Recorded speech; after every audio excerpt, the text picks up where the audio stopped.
This is a training session on the 17 indisputable laws of teamwork. During the 1990s, what I have found to happen is that leadership became a very prominent subject.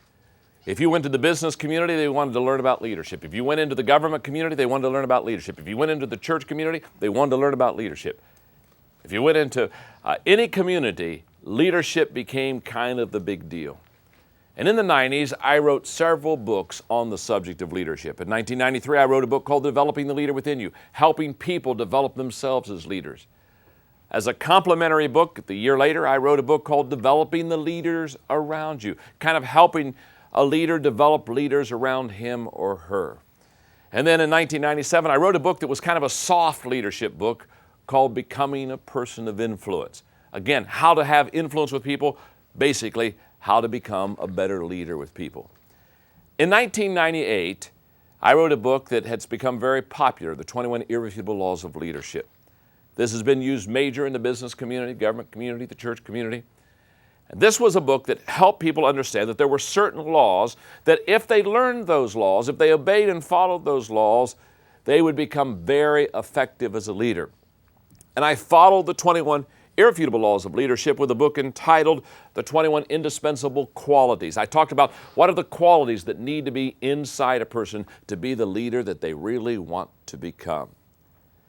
Then I followed that up with a kind of a Christian religious leadership book called The 21 Most Powerful Minutes in a Leader's Day, where I took the 21 laws and applied it to biblical characters so that people could, again, identify the laws with people who really did a good job with them. Okay.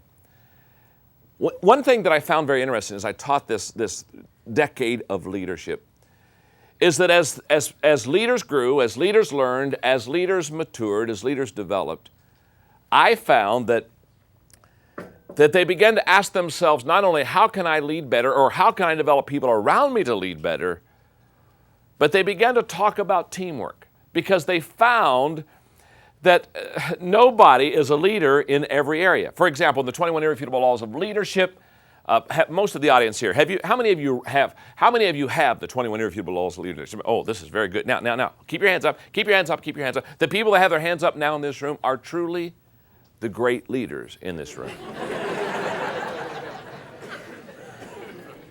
Now, you noticed, I did not ask how many have read the 21 Irrefutable. That's way too big of a risk. I'm not going there. I wouldn't touch that with a 10-foot pole. Okay.